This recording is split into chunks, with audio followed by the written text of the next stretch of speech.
Hey, bro, don't forget, it ain't the first 48, bro. It's 60 minutes, bro. We heard a whole lot of lip service, but hey, anybody can do that. But between the lines, come with the kid, you best not miss. Even the score now, we need to score now. Back on that wall, when you hear that call, you know it's going down. We play from beginning to ending, you know how we finish. Turn to the bank, gotta handle our business. We need the ball, so it's time to go get it. Play with your heart when you hit, make like, who you with? You know I'm with. You come to the bank and get out of line, we sending a blitz. Say who you with? You know I'm with. That purple and black, and when we attack, you know what it is. You're now locked in Zone 32. Ladies and gentlemen, welcome back to Zone 32 Podcast, episode 114. We got a special guest in the house, you know, the guy, the man that's behind all this, you know what I mean, my man Max. We got my man Will, Drew, Jake. I think Jake died once again. Probably come back next week. Grant holding out. What'd you say he is? Will he holding out? Yeah, he's holding out. He told us he was going to be here, and then he didn't show up. He heard that Spencer was getting big money on the Exit 52 podcast, and he said he can break down film better than him. So, you know, Grant's got some similarities to Kalen. Show up half the time and expect a big payday. So. Now we need them to speak Spanish, and then we got the whole package right there. But yeah, I'm sure JK is a big MAGA guy. Yeah. I don't know where he was on January 6th. You guys are gonna lose me because I'm going through a tunnel. I feel like we got a whole dossier of who was where on January 6th, and probably make up half of Raven's Twitter. Yeah, I mean Grant was chief among that, leading the charge in the Capitol, but we don't talk about that. But yeah, this week we're gonna talk about the OTA. I guess we could talk about Nelson Aguilar, what he said about Bateman. I guess we could talk about the defense, and also we're gonna talk about Patrick Queen, y'all. Did y'all see what he said? Yeah, he doesn't like seafood. I mean, I ain't gonna lie though, I kind of agree with him though, because I'm from Baltimore. He not from Baltimore, from down south, like Louisiana, and I'm from Baltimore, and I don't even really like seafood. So look, I don't trust anyone who says that Pittsburgh food is better than name your city here. I would like to say something. He is from Louisiana, and I did some research about how cities were rated, and Shreveport, Louisiana is there's only a couple of major cities in Louisiana. Shreveport's one of them. Shreveport, Louisiana was rated 180 out of 182 in the major cities for food in America. So I don't know if he has a leg to stand on here. What's 182 though? Is it Baltimore? No. Okay. I was just checking. I want to make it and come back over the top of the facts. No. He said he's a true food guy.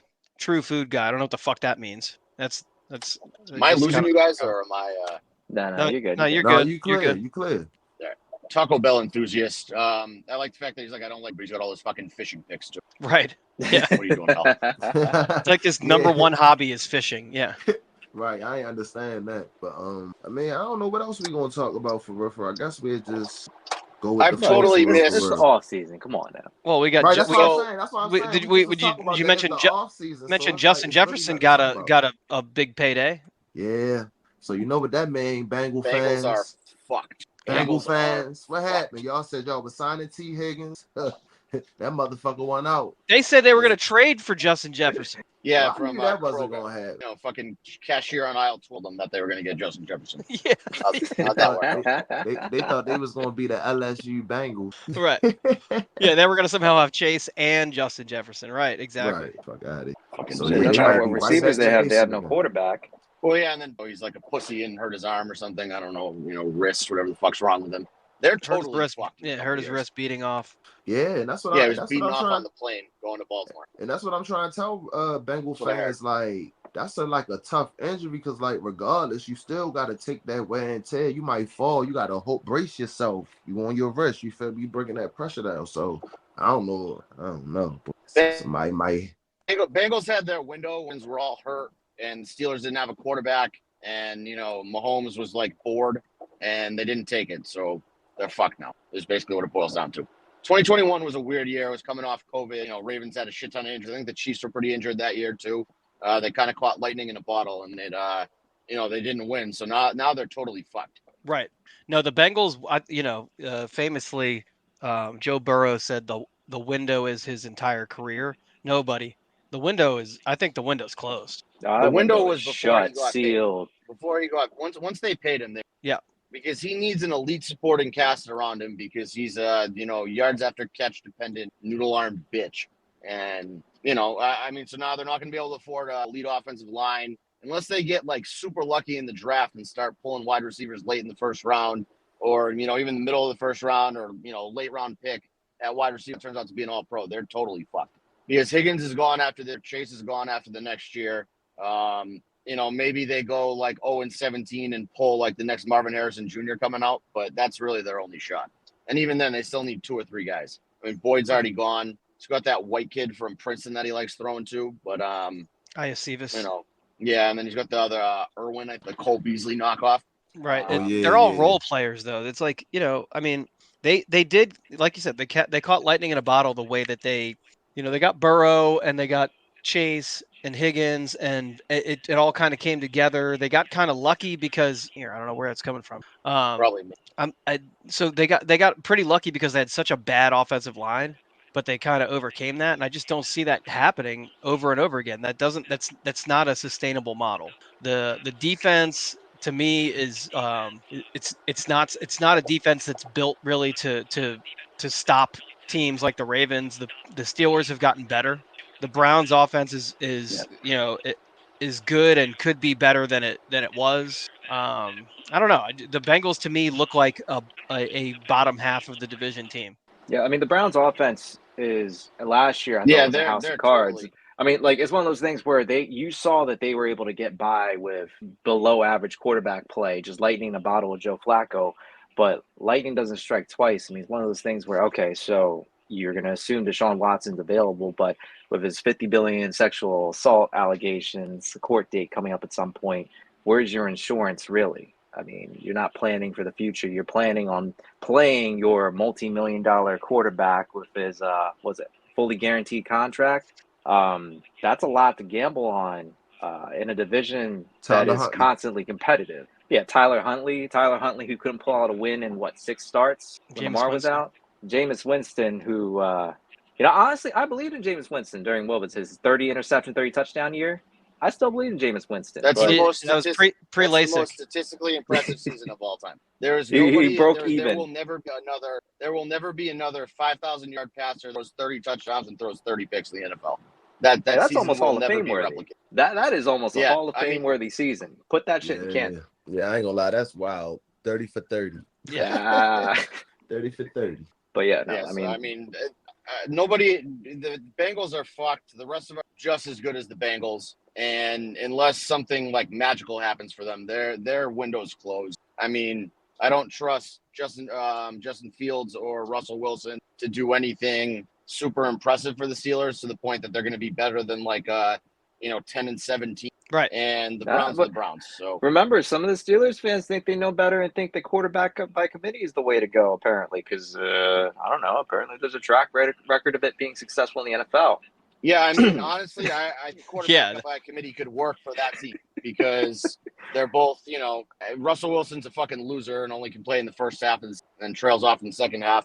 And, Justin Fields only plays well when everybody thinks he sucks. So if you sit him for the first half of the year, he's going to be like, oh, this guy's a fucking bust. And then maybe he'll put it together 5 good games to end the year. So Steelers fans might be onto something. Well, yeah, and they're talking about using Justin Fields inside the 20. It's not even a committee season committee. They're going to use looking like a Chris Lee Tim Tebow combo here. Yeah. He's going to be Taysom Hill. Yep.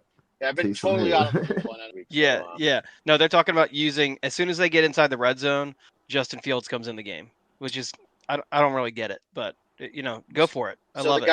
The guy with terrible decision making, you're going to put him in the most important part of the turnover prone guy who you're going to have him kill drives from. Well, it's like if you really want to take advantage of Justin Fields' talent and where he's most dangerous, why don't you put him on the field where there's more space? Right. Yeah, you should put him when he's going to be a kick return off and get it at the 20. He's going to be I'm saying bring him on the field, just randomly during drives, on second down when you have 70 yards of field in front of you where if he could break a run or whatever. But when you're inside the red zone, the field has shrunk. You got more defensive players in a tighter space. I don't know that is maximizing his running ability. I don't know. Yeah, well, I think you're onto something. I think that's better football sense, even though I disagree with the idea of using a gimmick offense and having that be sustainable. Fans want to talk about sustainable quarterbacks, sustainable quarterback play. But that said, yeah, that's a much better use of his talent than trying to put him inside such a small, tight window and hoping that he actually does something about the defense sniffing it. Right. Well, and like I would rather have Russell Wilson on the field inside the red zone. He's a more accurate passer, a better decision maker, more obviously a more proven player at the position. I mean, why did you trade for him if not? He's there to win games. So, but on He the flip side, he hasn't done very much of that. not lately, but he has done it. Period. He's done it. He's won a Super Bowl. He's been around the block. He's also lost the Super Bowl. Like very. Yeah. Sure. I'm excited to see him. I'm excited to see that crash and burn. Right. I mean, if they're going to use both, then you should give Justin Fields like full drives to work with. And then maybe when he gets inside the red zone, if he gets inside the red zone, then hand it over to Russell Wilson. I don't know. I don't know what the answer is, but bringing in Justin Fields to be your red zone guy is a fucking ridiculously stupid. I like that you said if. That's the key word. If he gets inside the red zone. Yeah, before he fumbles or throws an interception, it will be a miracle if he makes. Having a red zone package where you change your quarterback is fucking dumb as shit. Yeah, agreed. And that's even just conventional football wisdom. Why would you ruin the rhythm of the offense and you disrupt it? I mean, even if you don't put him under center, use him as decoy, you're telegraphing the play to everyone. It was like when we used to have Flacco line up out wide. You knew the ball wasn't going to him on most plays, so why bother? Right. It did that one time. Pretty sure he dropped it. That was his rookie year. Yeah, he stumbled. I think he caught it. He did catch it. No. Matter of fact, yeah, that's his rookie year. It was against the Raiders, I think. Yeah, but remember, as a rookie, he didn't give a fuck. He did not care. I mean, that man, for his first NFL touchdown in the regular season, he ran 38 yards. That man broke that motherfucker down the sideline against when the you're Bengals. When you're a rookie, you're not worried about making business decisions. You don't know any better. You're going to do whatever they tell you to do. So it's different, though, when you got a couple years in the league. Dang. That was a while ago. So, I mean, man. Speaking of business, do we get into Lamar costing $50,000 and then showing up to OTAs today? We can, yeah. I don't. So I have been out of the. I read that he is not going to make enough OTAs to hit that bonus. But then he showed up to camp today, so I'm incredibly confused what Lamar's doing. But yesterday yesterday he showed up. Oh, it was yesterday that he showed up? Yeah. And I agree. I don't get the point of that because when Brady was in the league, I mean, you would never question why your winning quarterback, your franchise quarterback wasn't showing up to OTAs when you know what he can do. So why is he putting himself at risk now? Yeah. If he was showing up for a payday, like that's fine. I understand it. You got to show up. You can tell the Ravens, look, I'm going to be here, but I'm not really going to do anything. I'm just here to, so I don't get fined or so I get paid. I get it. That's fine. But why are you showing up anticipating, after not showing up participating? Like, just fucking stay home, man. You're good. So there's an argument I read that was a leadership play. He wanted to show that he was there for his guys and whatnot. But I think that's stupid because he already has a locker room. It's not like there's a competition at play. He is the entrenched incumbent quarterback. What does he need to prove as a leader by showing up and playing in a nothing situation and putting himself at physical risk? I don't think there is any physical risk. They weren't even wearing helmets. But what I think it shows. What it tells us is his absence last week was pre-planned. The team was aware of it, and the fact that he was working out with Zay Flowers last week in Florida, everything was arranged ahead of time. So I wouldn't be surprised. But it also shows he's reading Mike Florio and taking him to Mike Flores. So. No. I'm saying I think this entire thing, the attendance was pre-planned and like the team was aware when he was going to be there, when he's not going to be there. It wasn't like he decided, I'm going to go there now because they're all saying bad things about me not being there. It's not like he changed his mind or anything. So I think there's a reason for it, and whatever the reason is, we'll never know what it is. But it also wouldn't surprise me if he still gets paid that bonus. Yeah, and I think we're gonna have this conversation that like every offseason from this point on, and that's the norm here. There are Dave being one of them who pretend that OTAs matter. The reality is installing a new offense or you've got a ton of new weapons that you have no chemistry with. Like, I don't particularly care that much about OTAs. So I don't care if he comes or doesn't, come to OTAs. But why put that in your contract and then not show up? Like, the whole thing confuses me.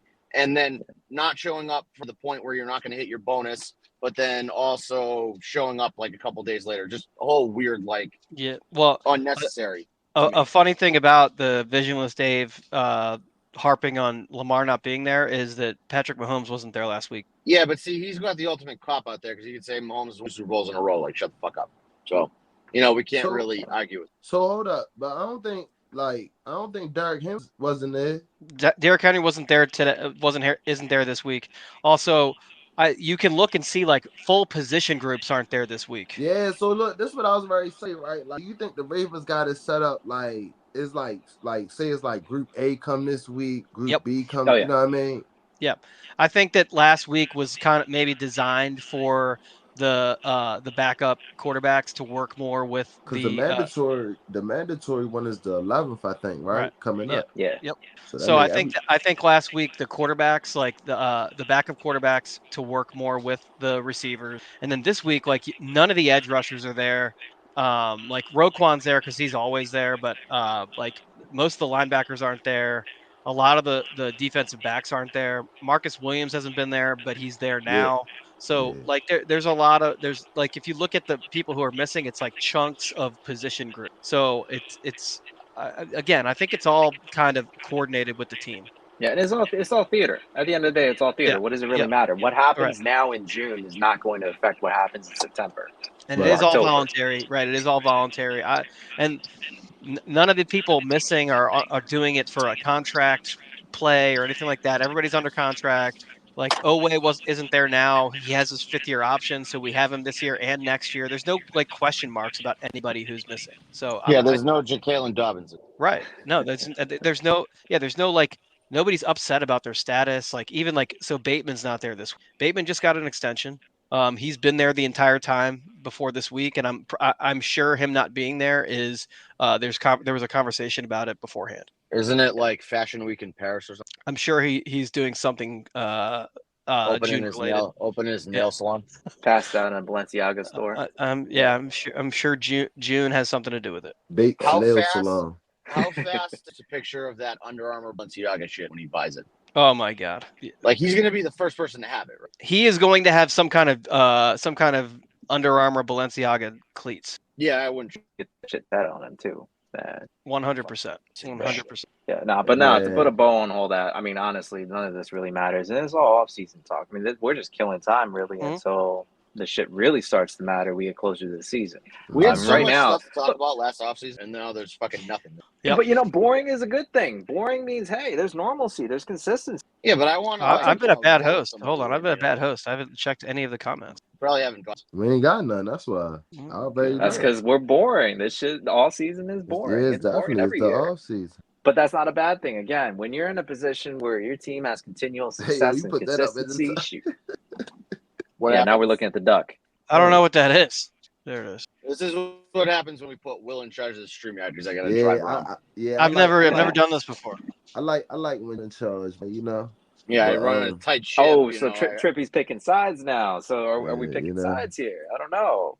I like when Drew run the StreamYard. Because usually when it's time to start, it usually just be me and Drew in there. Well, Drew's never seen the what it looks like on a computer before. I think there's a lot more going on here. Oh yeah, I did hear you can do a lot more like on a computer. Yeah, like you can put like the little no man, I texted you what I was gonna say. Dang. Oh here. Yeah. Back. Oh, I'm back. There we go. Nice. I went through a forest. Max, did you give your thoughts on Michael Thomas?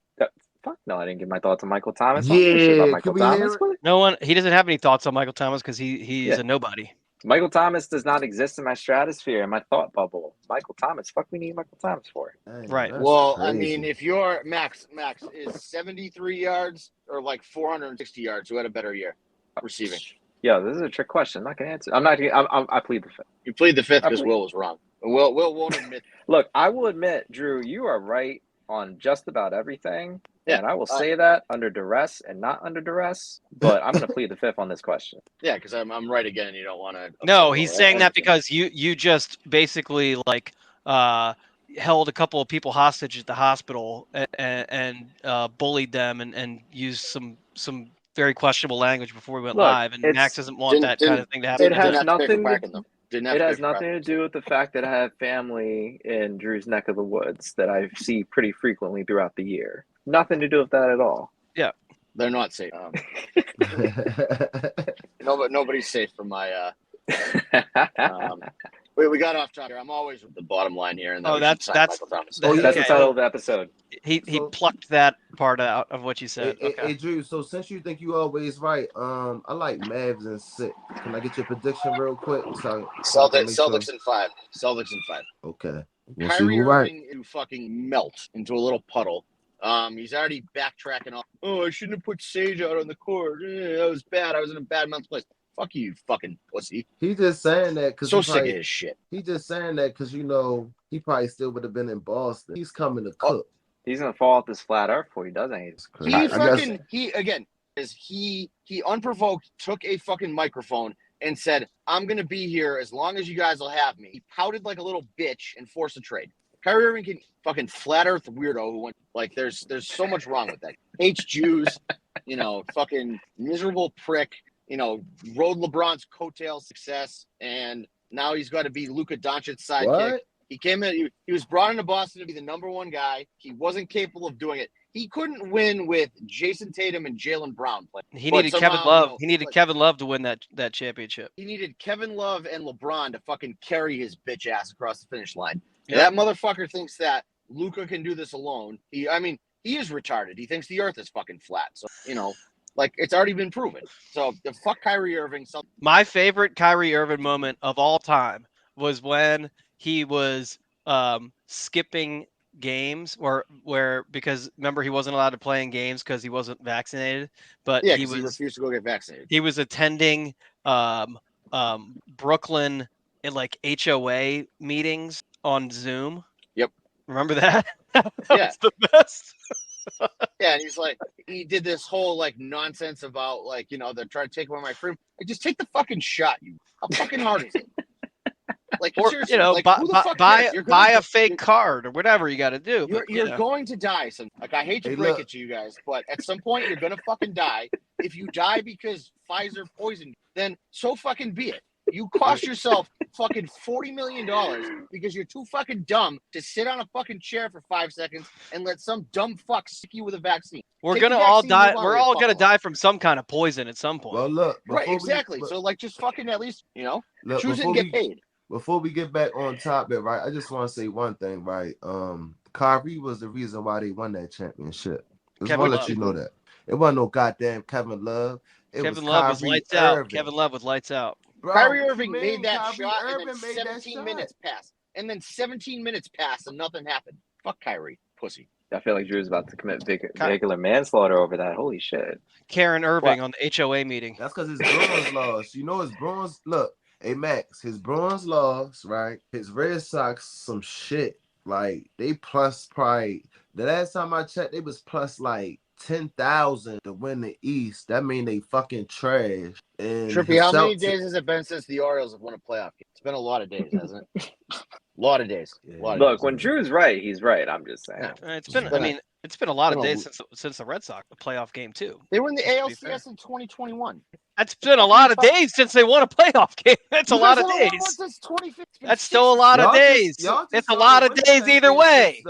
It's a lot of days either way. It's been a lot more days for you. I haven't won a World Series in 40 fucking years. It's a lot of days either way. 40 fucking years. You haven't won a fucking playoff game in 9 years. You haven't won a World Series in 40 fucking years. You guys are running around talking like listen, you made a statement and it backfired on you. Well, I'm not even 40 yet. I can still talk shit, you know what I mean? So yeah, fucking Will's born and the Orioles go to fucking shit. Just facts here since we're making factual statements. They won the World Series the year after. Did they win when we went, Will? No, they lost. Oh, that's. Between Will getting fucking thrown out of games for throwing beers at security guards. That's not what happened. I threw the beer after they kicked us out. Look, I got the video. I got the video. Sent. They came up to Trippy and asked him to take the beer off the bullpen, and Trippy said, "Oh, no problem." So that's not what happened at all. And then you spiked a full beer at the guy's feet and told him to fight you. That's not what happened. That's not what happened. I saw the video. It was 100% Will's fault. Yo, Trippy did nothing wrong, and then Trippy's banned for Drew, life. I ain't gonna lie, right? When he was walking Will out, it was like 4 of them, and I was like, that's crazy, bro. I just looked, right? I just see the fucking can of beer just come down slow motion. Will's out here fucking assaulting security guards. A splat of it got on my leg, right? All I kept saying to myself, bro, wildin'. And look, mind you, the security guard was playing dumb, like, who the fuck just threw that bid? Like, he was ready to fuck somebody up, and I'm looking like, oh, I mean, shit. sources told me there was a Make-A-Wish kid that Will was actually trying to aim for, just missed. I don't know if that's true or not. But Nah, you're just making shit.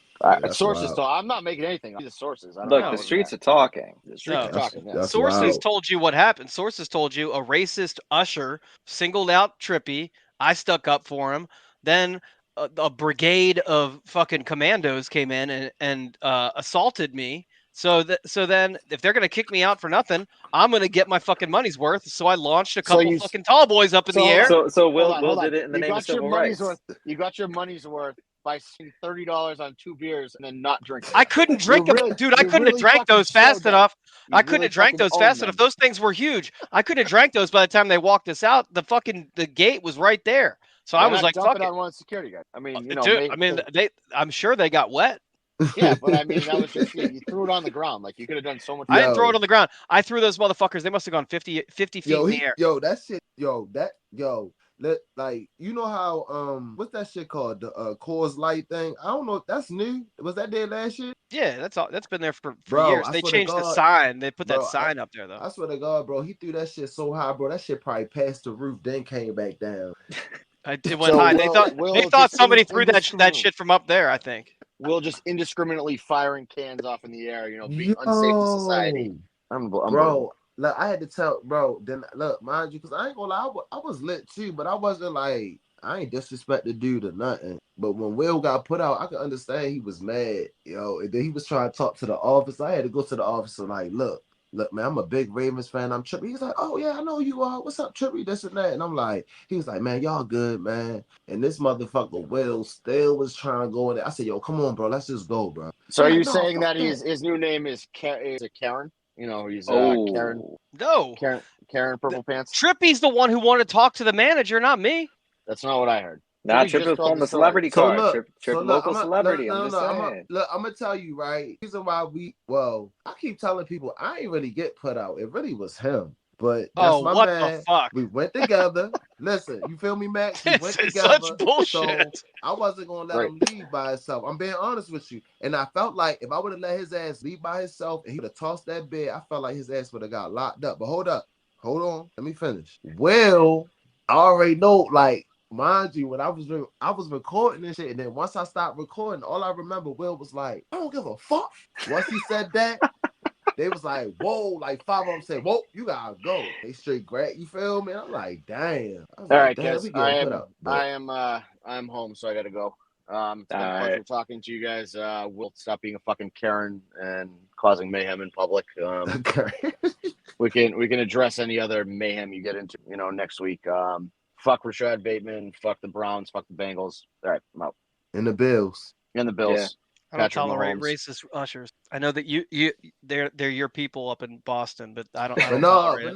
You are the racist here, Will. You're fucking side partners asking to speak to the manager because you can spike beers at people. Unbelievable. Do we need to pull up the picture of your sunglasses? To talk to the manager because I just wanted to ask him a simple question. I don't know why Will, you remember the bad guy in Scarface? He's leaving, and then Tony Montana's little guy slips the Mater D $100 bill for the troubles. That's what Trippy was trying to do to talk to the man, trying to get you out of trouble. No, Trippy was trying to like redesign the railings at Camden Yards. They need to. Yeah, I mean, he's a man of the people. He's got ideas. He's just trying to share. He's a civil engineer. You're over here being a dick about it. But guess what? When I went there Sunday, everybody that later. had their drink right there, they kept saying, "Oh, you can't have your drink right there." I was just analyzing everything. But I mean, it's cool though, bro. Hey, bro, we had fun, bro, and we gonna go back and have some more fun. I ain't gonna lie, I felt like that shit was funny because we ain't do shit. We was just lit and we're having fun. We just got put out. We just basically got put out because you said you didn't give a like, and which was true because it's just like the fuck, like that was true. It was like what, the bottom of the seventh inning, like I think it was like the 8th inning. More innings left. Yeah. Although So I lost Will my didn't get license locked though. up. So therefore, this is not admissible in a court of law. So no crime was. No crime was committed. Yo, the police was cool. The officer was cool as shit. Yeah, he was cool. He was cool. He's like, man, y'all good, man. I know. I said, look, I ain't gonna lie, we lit. You feel me? My man. I said, my man is kind of mad because we got put out for no reason. Like it was just stupid, but that's how they is down there. They strict. Fuck that. At least the Orioles won, so we was good. Yep. Fuck the Red Sox. Yeah, that's why Drew's spreading lies about me. But Now is it libel or is it slander if it's verbal? I forgot now. Yeah, whatever. You know. Yeah. I think on the radio they was talking a lot about Trent Simpson today. Like, what you think he gonna do this year? I think cause like the thing about Trent Simpson is right, like he could just play, like he could be himself. You feel me? Like he might have some ups and downs, but he ain't gotta like be like a Patrick Queen. Cause remember when Patrick Queen came in, he basically had to fill in like middle linebacker, like filling a big shoe. You feel me? As a rookie, and I feel like look, obviously we don't know what a Zach Orr defense looks like just yet. We won't know until even preseason. We're gonna get a vanilla look, but if the assumption that there's continuity between McDonald's defense and Zach Orr's defense this coming year, that position next to Roquan is plug and play. You could you could put my dead grandmother, unearth her right now, put her next to Rowe, at least 3 tackles. You know, so Right. I'm not expecting a whole. I'll put it like this: I'll be neither whelmed or overwhelmed or underwhelmed by how Trent Simpson plays because, truth be told, as long as he's just another guy, is good enough for me. Right. My expectations are low though. Do your job. I Yeah, feel exactly. I feel like Zach Orr. I feel like it's gonna be like kinda. I feel like the defense gonna be kinda similar like the Mike, but he gonna have like his little wrinkles to it. But it's just something that keeps sticking out to me what he said, and is we gonna be more violent. You feel me? Like violent. Right. Yeah. And the same, like ever since he said that, I see like a lot of other coordinators, you feel what I'm saying, like violent. You feel what I'm saying? Like, I don't know what violent mean, because you know how the NFL is, but I'm figuring that he's talking about like, I guess being more physical, like, you know what I mean? Like start swarming to the ball like that old school Ravens defense. Remember, like everybody swarming to the ball, big hits, all that. Cause like although we got a nice defense, sometimes we do be kind of like we be slipping like on the runs, like it's just lack of discipline. My thing is right, and I'm kind of picking up what you're saying with this. Notice the culture of that locker room is very player friendly, player based. You got a guy who had played fairly recently before he was forced to retire. You're gonna get more buy-in from the guys because he's closer to them in age. You're not gonna get like what happened with an Aaron Glenn as defensive coordinator in Detroit, and it's like they can't relate because there's that huge age gap there. So and that's just thinking of it from a psychological, mental standpoint. But I mean, truth be told, again, we won't really know until August until we see it. It's the first looks at. Well, and like I think there is an aspect of it to be excited about because it's going to be, I think, there's going to be definitely some continuity with the Mike McDonald defense, but there is something to be said for a guy who played recently, who had his career ended pretty unceremoniously. Yeah, medically.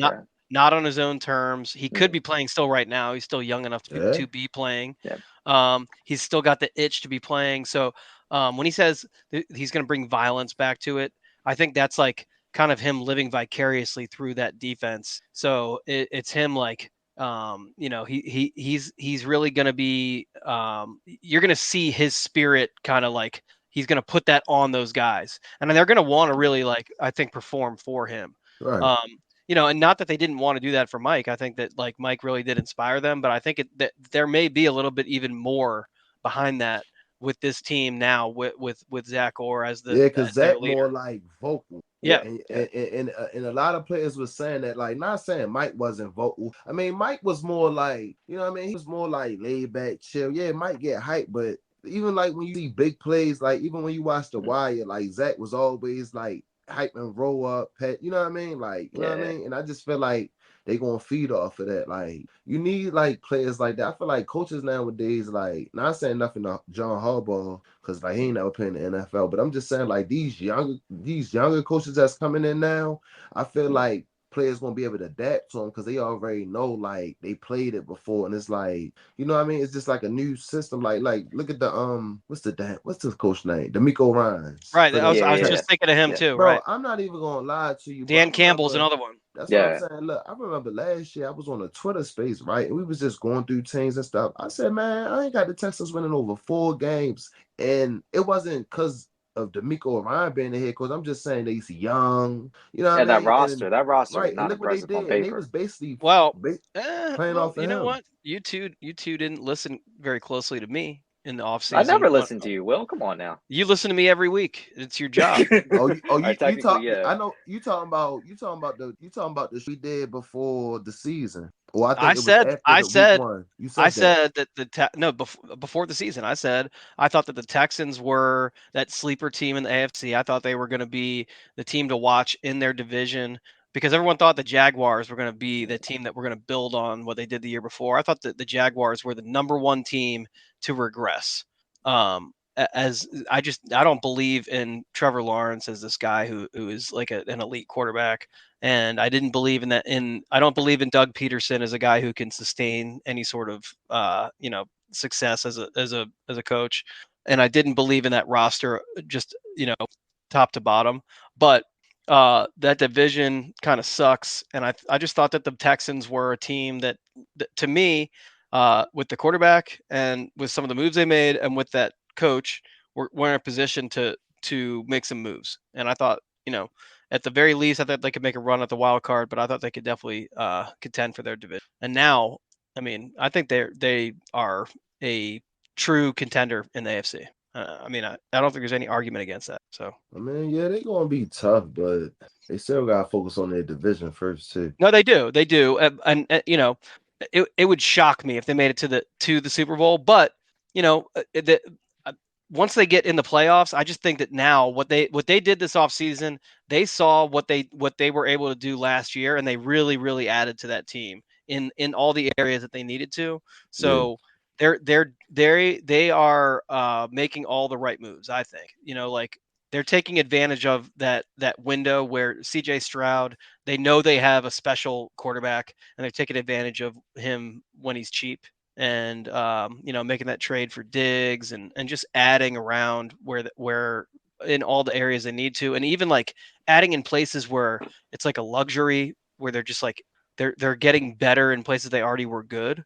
I don't know. That's a really good team. So yeah, I mean, I ain't gonna lie, they definitely made some moves, and they, like I said, they made the playoffs. You know what I mean? They added a couple people. Yeah, like so, like me I as the don't think Ravens, I don't think they like, liked getting their asses kicked in the playoffs by us. yeah, because I saw that video of CJ Stroud. He talking big shit, but like I said, I like shit like that because like me and like us being Raven fans, of course I'll go like we won a Super Bowl, but that's why I be trying to say like that's why us is like like the Ravens is their team. They gotta just like focus because it's like you got these young boys out here that wanna come. You know what I mean? They Yeah, trying to do the same thing we trying to do. but we saw firsthand CJ Stroud can back it up because he he's can. not a terrible quarterback. No, he's But good. yeah, He's really but good. let's take it back a couple of years. Eli Apple, though, talking like he's an elite corner, shutting people down. That's a different story. I think CJ Stroud is a top 5 quarterback in the I can see NFL. that. I personally think he's a top 5 quarterback. Yeah, I can see that. I know Seriously, the because it's outside the top 3. I really can't see. I mean that 4 through 10 very easily. I could put CJ Stroud Yeah, anywhere you can there. make an argument for any of them. I put him above a bunch of people. Like the top 3, I think obviously is right. Is Mahomes, Jackson, and Allen, right? Yeah. And then beyond that, Sorry. No, it went out. What happened? Hold up, I what don't. you say? I remember I heard the first 2. Who was the last one? Josh Allen is Okay, number 3. okay. Yeah, I can see that. And then That's beyond that, you can make an argument for really anybody you want. I personally think that who would I say? I might put CJ Stroud number 4. I think that's fair. I think I would put Stroud 4, and I put Stafford 5. That's my number 5. I can see that just based on pure ability, production, all that. Yeah, I can see that. I put Stafford over CJ. But like I said, he definitely a tough quarterback though. I ain't gonna lie to you. Yeah. And then people, depending on who you are, some people will hear that and say, "Oh, what about Joe Burrow?" I mean, Of course they gonna say that. Joe Burrow, you can make an argument for Joe Burrow in the top 5. I don't have him there. I could make an argument for Joe Burrow to be closer to 10. I concur. I just don't think he does anything like especially great. Personally, I just don't think, like when you compare him, like I've always compared him to Jared Goff, and I think Jared Goff right now is better than he. I I know a mean, lot of Bengal fans, they get mad when you like whenever like say if I'm like in a Twitter space or something or whatever, like and they be like, name your top 5 quarterbacks. I swear to God, whenever somebody name like just like how you said it, like Mahomes, some people will say Allen, then they say Lamar. It's like they get real offended, like if they don't say Burrow. I don't get it though. Like, don't get me wrong, like I do feel like he not a bad quarterback, but But I he's just only feel had No, like one no, good, consistent year. One right, right. that's what year I'm does not make a saying. career. Let's put it like this. It's like when we used to define Flacco in his first 5 seasons. At least the first 5 seasons, he kept progressively improving statistically and And he started never missed winning a games in game. clutch. That's a big Yeah, thing. Never missed a game. yeah. That's a huge reason why I can't put Joe Burrow in the top 5, and that's a huge reason for me why I would put him probably more like 9, 10. I mean, I would put Jordan Love above Me Joe too. What? I Burrow. was just about to say that. I ain't gonna lie, I I'd put love Dak Jordan Prescott Love. above him. I'd put Jordan Love above him. Yeah. Um, And I'm Brock proud to Purdy. admit I was dead wrong about Jordan Love. I was convinced that their streak of good quarterbacks in Green Bay was going to come to an end. I was yeah, wrong no, he's again. really good. He's really good. Yeah. And like there's times when like if you just look at mechanics, body language, everything, he looks like Aaron Rodgers playing. And Aaron Rodgers is another guy who Aaron Rodgers is better than Joe Burrow. Yeah. Just you want to talk about just physically as a NFL quarterback, Aaron Rodgers is a better quarterback than Burrow. He just is. Yeah. And anybody who wants to make the argument against that, you really don't know what you're looking. And plus, Now, you can't argue against Aaron Rodgers even at this point in his career anyway because he missed all of last season. So you can't right, assume there's going to be that huge of a drop off, right, especially in modern exactly. medicine. Yeah, right. And Burrow is coming off of a wrist injury. We don't know what the fuck he's going to look like throwing the ball. How I would even argue in the field of game managers, Brock Purdy is better than Joe Burrow. I put Brock Purdy further back because I don't think he does anything remarkable. Yeah, that's why I said just if you're talking about game manager type Yeah, quarterbacks, if you wanted to lump Joe Burrow in with them, I still put Purdy above him. And that's just from the games I watched, truth be told, because like I'd say I watched about the same number of Bengals games as I did Niners games when they weren't playing us, and I was just marginally more impressed by Purdy. But I was never really scared of him. If that makes right. sense. Yeah, no, So, I feel the same way about both of them. Like if you put the ball in either one of their hands in the fourth quarter, I'm not intimidated. Like even if they go score, okay, fine, we'll just go score. Like like yeah, it's like there's nothing about them, like you said, nothing about them scare me. Like yeah, they are not the reason we're gonna lose a game. That's to Right. me that if we yeah. lose a close game against either one of those teams, it's because we lose. It's not because we get beat by that quarterback. And then I guess among the last of the quote unquote good young quarterbacks I could think of, Trevor Lawrence and Jalen Hurts. I Trevor mean, Lawrence is trash. he's so inconsistent. I mean, I would put Lawrence below Burrow, but I'm still inclined to keep Jalen Hurts above Burrow just Oh yeah. because even with all the issues with that offense, and honestly, I think a lot of the Eagles' problems were more scheme than anything. I don't think it was for lack of talent. I think it's just they were trying to outthink themselves, and Matt Patricia is just a walking curse on any team. Yep. Yeah, I Yeah, can't yeah. knock Jalen Hurts. I would, Yeah, so I think I was trying to think, and Jalen Hurts is another guy I'd have in my top 10. So Yeah, I can see that. It's kind of unfortunate too that they had that nosedive last season because if he had put together another great season last year, I would say that the prior season wasn't fluky. But just based on how last season went down, even though I still think it's schematically an issue, not so much talent wise, I can't justify putting him closer to 5 than 10 right now. right. Yeah, like I think I would probably put Jordan Love above him. Yeah. Because Jordan Love is not playing with the type of guys around him that he. Yeah. Did we even address on air the Justin Jefferson contract? I don't think we No, did. I don't think we did. Did yeah, we? yeah. We ain't really. We was going to talk about it. But remember, Drew started wilding out and all that. Oh yeah. All right, so Trippy, get into it. Let's get us started. Drew's lying now. Drew says my logo's backwards. That's a lie. That is a Oh. bald ass lie. I know it's a lie. Oh, he watching on Twitter. How many years he signed for again? I forgot. I It was didn't even 5 really look years? at the numbers. 4. Oh, it's I think. 4. It's a 4-year extension. So And it was 35 mil a year. Was it average? yeah, like so that. it's 140 million, I think, For 4 years? for 4 years with 140 million a year, or 140 for 4 years, 108 million guaranteed with $88 million fully guaranteed at signing. Dang. Yeah, largest contract for a non-quarterback currently. I Mm. don't know if that's by yearly average, by guarantee, or what, because I'm not a It's cap by guy. AAV because it's $1 million Got it. more than whichever Bosa is making. I think Nick Bosa making 34 million. I mean, on this topic, I ain't really got too much to say about it because, like, I ain't gonna hold you. Like, that boy Jefferson, he deserved every Oh no, I dime, think every I penny. think But the Vikings got a deal. right. But what I'm saying, only reason why I say I don't really want to talk about it because I know it was hard, but I wish for some reason he could have been a Raven. Like, I just feel Oh, we like all do. Come on him, now, we all Every do. like, team wishes that he could have been on their team. He is when you talk right. about wide No. I, receivers, it's I like get you, he's but like the I ain't Mahomes of receivers. right. He I is the get you, but best I ain't talking about no by other far. team. I'm talking about just us. Like, I think he'll just like that's the perfect receiver. Like, can you know what I mean? Could do anything. Like, yeah, I know we can't get him. You feel what I'm saying though? But like, he's so perfect, bro. Like, you could throw it out. Like, I just damn. But I'm proud. I'm happy for him though. But So I I guess the don't. question I got for you guys is, what does it mean for CD Lamb? Because statistically Oh, and good accolade one. wise, they're neck and neck. All right, so Yeah. Max, as the guy who listens to everything I say, you know that I've said recently on this show that I would take CeeDee Lamb over any other wide receiver in the league behind Justin Jefferson. Justin Jefferson, number one, he's in his own class. And then I think CeeDee Lamb is the second best wide receiver in the NFL, and I think he's in his own class as wide receiver too. A lot of people think that Tyreek Hill is that guy, and that's fine. I mean, like you can't go wrong with either one of those guys. But I think that CeeDee Lamb brings size, speed, versatility. He runs every route in the tree. He can be your goal line guy, your red zone guy, your deep threat. He, like I said, he runs every route. He runs it across the middle. He's not afraid of contact. He'll go up and get it. He does it all. So CeeDee Lamb deserves to get paid.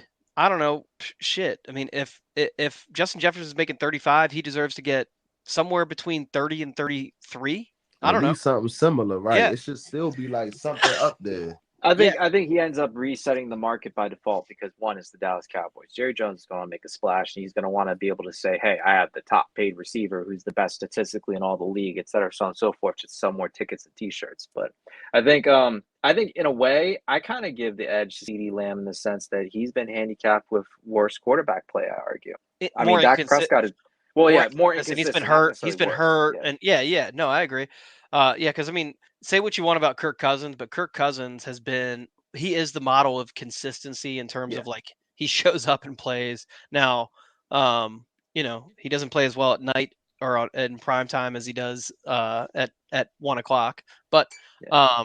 so we'll see what happens now that he's playing with arguably the worst quarterback in the league, JJ McCarthy.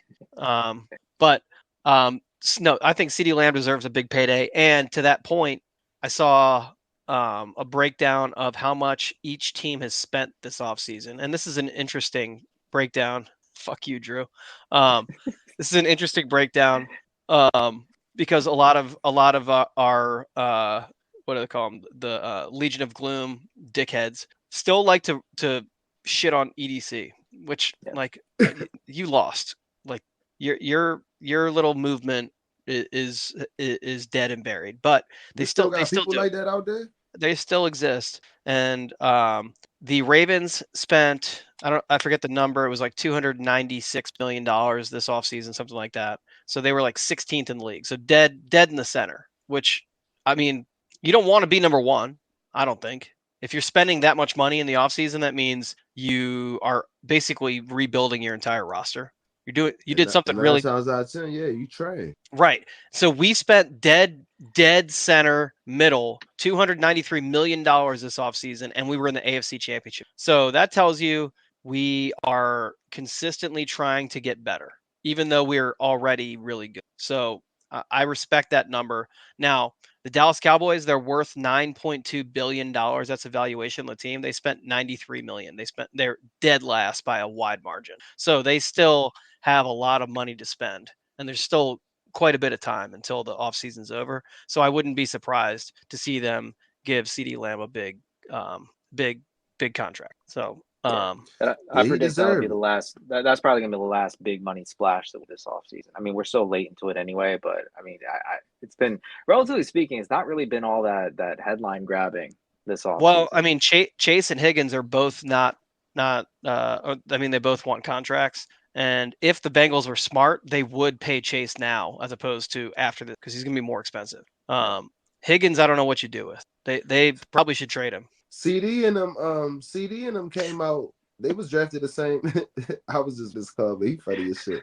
They came out the same. They was drafted the same year as Bateman, right? Mm-hmm. Yep. Yeah. And Bateman just got a contract making $5.2 million a year, and we're talking about these guys making $35 million a year. So yeah, all these people, again, a lot of these same Legion of Gloom people, they're the same people who are Bateman dick riders. Yeah, that's like, hey bro, like I ain't hating on him, man, because I mean, hey, get your money, young fella. Yeah. You feel me? But and he seems very grateful. He seems very grateful for his extension. That's just like you working at your job, bro. And you just get a raise, right? And you know you ain't like that shit crazy. But that man said he was shot. He wasn't expecting to be here. No, he wasn't. Yeah.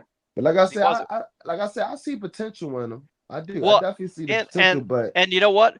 Now, with the context of what's happening with that draft class, and Jerry Jeudy got that contract. What he's making, $17 million a year, because what's her name, Mary Kay Cabot, the Browns writer, was like, how did we get so lucky to lock up Jerry Jeudy for half as much as Justin Jefferson? Well, you dumb bitch, he literally has performed half as well as Justin Jefferson, so that's why.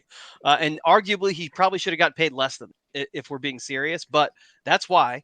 But I mean, us getting Rashad Bateman for $5 million a year, that's EDC being like, okay, this guy thinks he's going to get traded, cut maybe.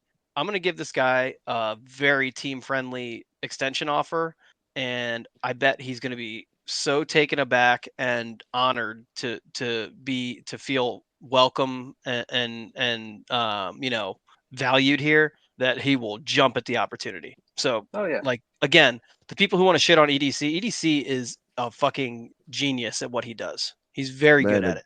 Yeah, he definitely is, man. He.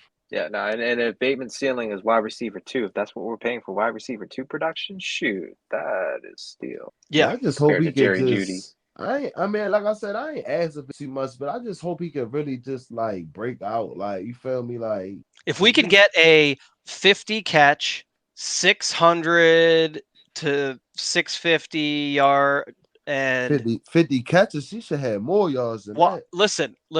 I'm saying if we get 50 catches, 600 yards, and 5 touchdowns out of Bateman, then we're getting great value out of that contract. I like that 5 touchdowns because he only got 4 in his whole career. He's got 4 in his whole career, right? So the 5 touchdowns, I think. So the way we're going to be using him, I think the touchdowns can come based on the way he should be used. That's how I see him translating over.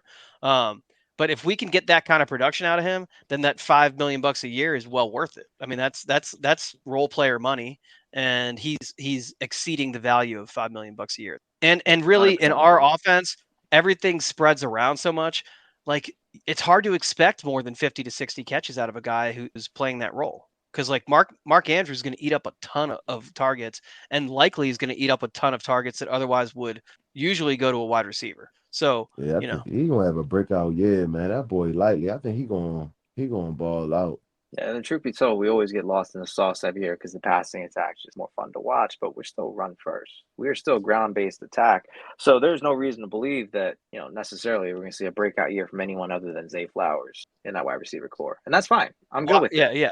I think with the running attack and with Derrick Henry, the ability to use play action can give someone like Bateman some opportunities in that quick slant game, the underneath game, in the play action game. So especially like in short yardage in the red zone, to score some touchdowns. So I think like where that hasn't translated yet. 4 touchdowns in 3 years. So this is going to be his 4th year. 4 touchdowns in 3 years is not nearly enough. You saw what Drew just said?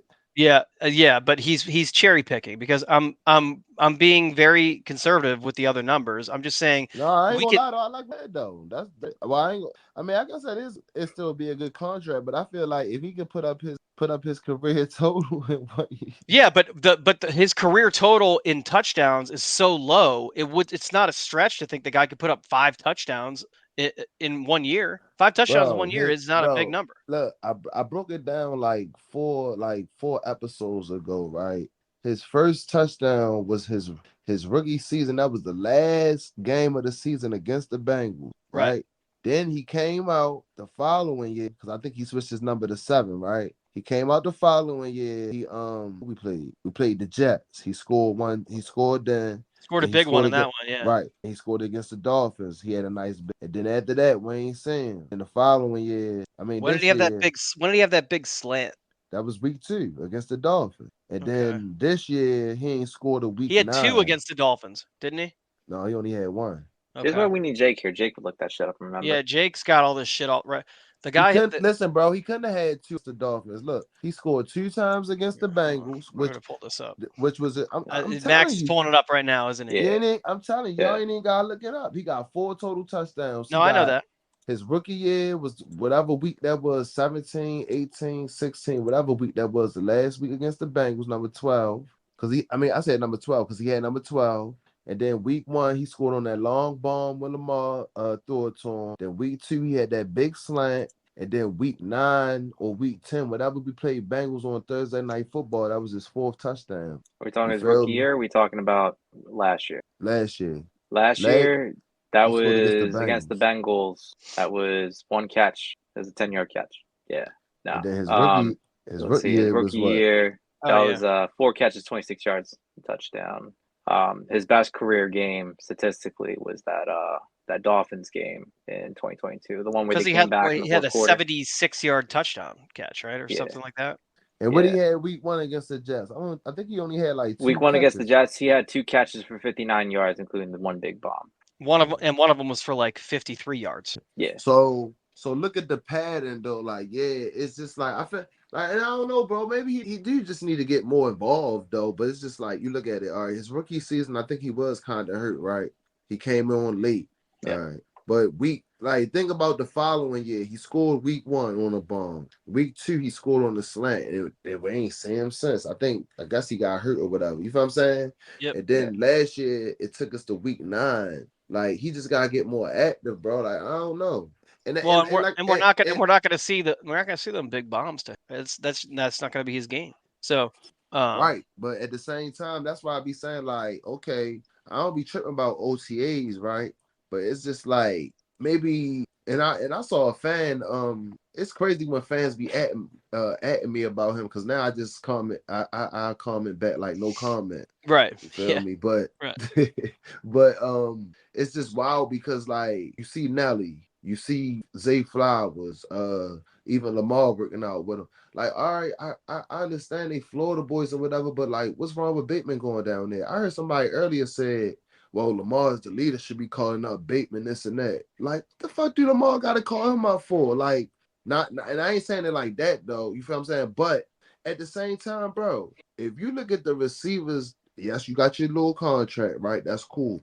But look at the receivers in your draft class, bro. They getting paid way more than you. So if anything, you should be trying to get with him so you can get better. You know what I'm saying? With Bateman, he complained about lack of opportunities at one point or whatever, right? But exactly. In games where he had 65% of the offensive snaps or more, he's only had 1 100-yard game, and that was against the Browns. And we lost that game, 22-24, or 24-22. Yeah. So it's like you're not producing when you're there. I mean, shoot, he played 93% of the snaps against Green Bay in 2021, 1 catch for 5 yards, targeted twice. You're on the field, but you're not producing, and that's the problem. Right. Yeah.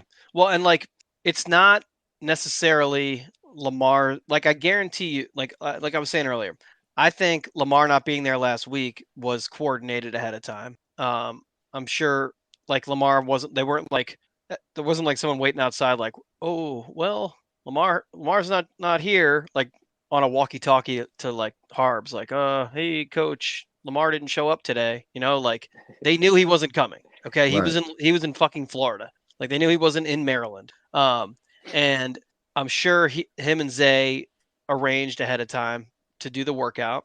I'm sure they had some kind of plan for the workout that they got kind of some scripting for it with their coaches. And I'm sure if Bateman wanted to be a part of it, he could have. But I think maybe Bateman, it benefited him to be there at the building with the other wide receiver. So, I concur. I'm not concur. I'm not going to read into Bateman not being there with Lamar and Zay.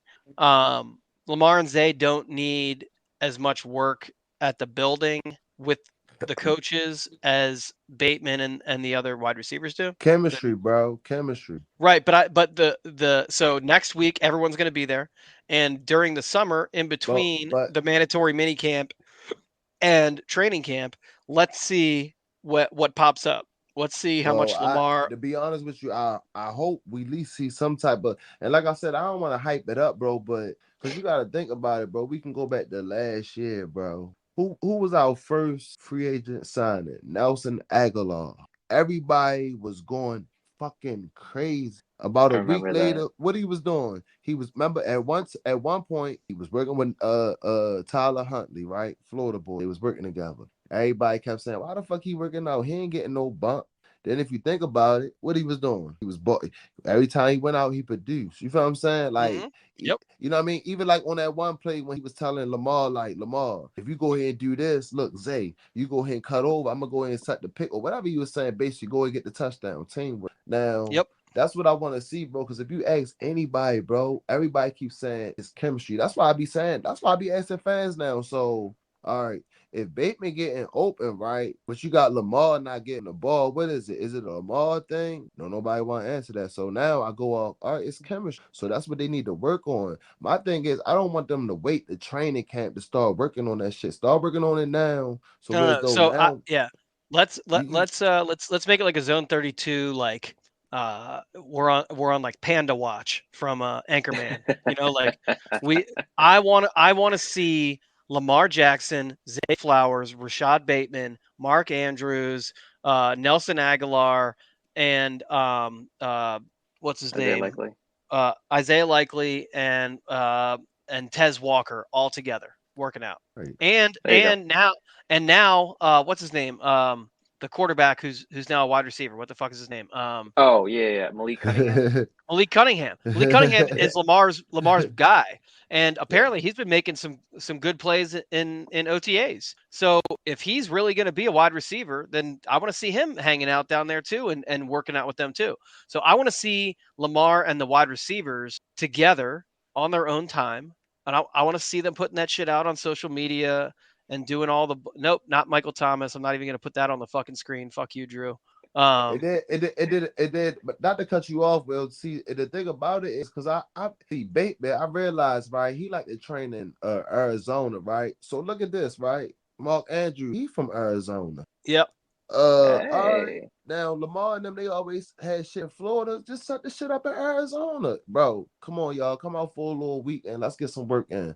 That's all. Now, like I said, I ain't trying to force the shit, but I'm just saying build off of chemistry because now you gotta look at it like, I no, think bro. that Rashad Bateman should get on a plane. I mean, either way, bro. Like, just I don't get think the work in. I don't know that Lamar should have to go to Arizona, but at the same time, Lamar, if he I wants mean, to get he on the do it for fucking plane, Mark.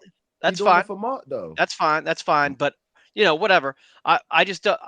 I kind of hate the idea of Lamar being like, you know what, I'm gonna help out Rashad. I'm gonna go to Rashad. No, Rashad, Rashad should hitchhike to fucking Florida if he has to work with He Lamar. can go work with Gold Feet. Gold Feet work with everybody. You know who Gold Feet? No, That's like the little trainer. He be training all like the fast and shit like Zay Flowers, Tariq Hill, Waddle, like he from Florida. He like the little foot trainer. yeah, They call him like the foot doctor. I don't want he Rashad tough. Bateman getting this idea in his head that people have to come to him. Yeah, you're right. Yeah, cause he ain't do shit yet. You feel me? Rashad Bateman is one of many. There's two guys. There's two guys who are special, and that's Mark Andrews and Zay Flowers. They're special, but at the same time, like Zay Flowers he sets up his workouts with Lamar. Now it helps that they are guys who travel in the same circles, right? But Zay idolizes Lamar, so he goes to Lamar. So I think Rashad needs to, and this might take him, and I don't know where his head is right now, but it seems like he's starting to become a bit humbled based on what's happened over the past few years. So he needs to humble himself and model what he's doing after what Zay's doing, because Zay's working his ass off, and the results speak for themselves. So it like, I mean, because I don't know. I mean, I know we about to but we on an hour now, but like I don't want to keep talking about him though, but I do want to say one thing though, like. Do you feel like, because like when I listen to radio stations and stuff, because I try to get like an idea, because they watch the stuff too deep, they dig deep down in the film watching and stuff. And I hear a lot of people say like on certain he just give up. Like, do you feel like, and I know it's a new season now, and you feel like he's starting to humble himself, but like, do you feel like, because like I said, you can go back, we signed Nelson Aguilar first, right? Then we go ahead and we sign fucking Odell. That's 2 receivers already. Mind you, we still had Bateman, James Prochet, Wallace, and Duvernay on the team. Yeah, I know what y'all gonna say. Yeah, they trash, whatever, but they still was on the team. That's 4 wide receivers already, right? Hold on. Who I say? Duvernay, Prochet, Wallace. That was 3. All right, and then look, we signed Nelson Aguilar. That's 4. Odell Beckham. That's 5. Yeah. Right? Look, I ain't even named Bateman yet. Hold on. Then on draft night, we drafted Zay Flowers. That's 6. Now we got Bateman. That's 7 wide receivers. So now I be looking at it like did he feel some type of way? Because like now it's like he probably like, man, they getting all the shine. Of course he feels. He should feel some type of way because he lost his job, point blank, period. But I mean, I feel like, all right, so we're talking about he should model his game after Zay Flowers. Maybe he's thinking he should be more like Nelson Aguilar, because Aguilar, as a lower paid veteran, is still indispensable in this offense because he blocks. He understands where he's supposed to be on the field. He understands how to be a decoy. He plays his role. So if his ceiling is to be a role player for that low of a salary, that's not bad for that price tag. That's what I'm saying. But if he wants to get the bag, then yes, he needs to model himself after Zay Flowers. And only reason why I say that, because you go back and like look at, it was a question, I forgot who asked him that, and he basically was saying like I basically ain't focused on like this and that. I'm just here like focus on what I can do. And I'm saying to myself, like, now I ain't saying like, yo, you gotta be a hothead and what's the name, but like, bro, sometimes like if you feel like you open, just go ahead and communicate with the quarterback. You feel me? Like he didn't want it enough. And trying to pay attention to his body language, figure out what was up with him. And of course we found out later he was going through some personal stuff, and that's fine. But we all do. We still go to work, we still do our job. That's fucking life, man. Yeah, we all got jobs. It is what it is. You endure. Torrey Smith, I mean, look, not everyone's gonna pull off a Torrey Smith performance, but still. Torrey Smith, right. His but brother died earlier that morning. That man decided it was up to him if he wanted to play. He decided to go out there, and that man balled out.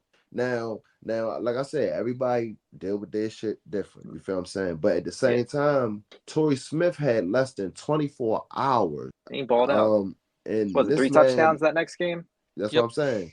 This man, like, you feel me? Like, I said, I'm not trying to shit on him or nothing. Like, bro, you still played the whole season. So, like, if I felt like if it was like that, you should have just sat out the season or something. So to be clear, we're not attacking him as a person, as a human being. Yeah, he's a nice kid, whatever. But professionally, as a professional, he was not producing to the expectation that comes with being a first-round draft pick. What was he, 22nd overall? He was drafted, something like that. 27th, I think. 27th. Point was, he was a first-round draft pick. And with that expectation comes with the idea that you will eventually develop into wide receiver 1. You do not draft a wide receiver 2 with the first-round pick, not with an organization with this pedigree. Granted, we sucked at drafting wide receivers for the majority of our existence. That's why you go. I'm not putting that on the screen. No, but that's why you take a guy in the first round, because you're trying to fix that, right? I mean, I wish we would have signed D-Hop. Shit. And I said that too, real quick. That's crazy Drew said that. Because, when I be in Raymond Spaces, I said that even after we drafted Zay Flowers, I said, man, I ain't gonna lie, I want D-Hop. They say, why, Trippy? I said, bro, I want more firepower. They were saying, yo, Bateman wide receiver 1. Everybody and their mother was telling me, and it's like, I don't see it. I mean, hopefully he proved me wrong, though. Like, I argue from a production standpoint, Hopkins would have been more valuable than Obi. But from a leadership standpoint, I don't have the confidence that he would have fit in this locker room, knowing what we know and have seen publicly with the relationship that all those folks have. I think I OBJ already was know good for the locker what room. kind of comments coming from Drew right now. It's about to pop up. Come on, Drew. Hit send. Watch, he's gonna leave you hanging. He is now because I promised it. But yeah, no. I mean, I think we all wanted Hopkins. We all thought it was going to happen, and the only reason it didn't, as Drew has said many times, is because Zay Flowers fell into our. There it is. The only reason it happened, it didn't happen, is because Zay Flowers fell into our lap. That's it. I'm so happy we drafted Zay Flowers. I called that shit. Oh, and okay, so let's do a little pivot. Zay Flowers. It's a good pivot point. We won't be on much longer. It's an hour 20 right now. So this past week, none other than Zay Flowers' ex, who made some very troubling accusations against him that ultimately resulted in absolutely nothing.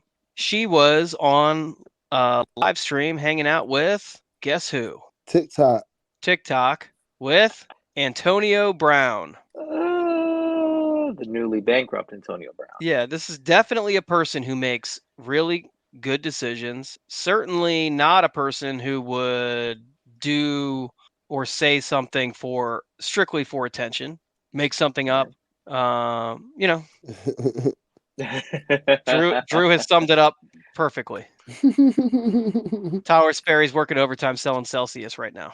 He could not be reached for comment. I mean, man, I almost forgot about that saga too. Because how could one person say that? Oh, I'm just reporting facts, but want to be right so badly about something that's so serious? Like, right? I was just like, that's why I say some people on the internet be weird. Drew and I have killed people on the internet a couple times, pretty bad. I think there's only one person that we have killed on the internet worse than Tyler Sperry. And I've recently killed him again. That guy who I killed worse than Tyler Sperry. Every now and then it just comes back up and that guy gets killed over again. But it's almost like Kenny from South Park. Yeah, you know who I'm talking about. Yeah, he kind of does it to himself, but yeah. We're not gonna name names on the podcast. Trippy, you want to take us home? Yep. Yo, this is my favorite part. On that note, y'all, we gonna end the episode, and y'all know what time it is. It's time for me to die.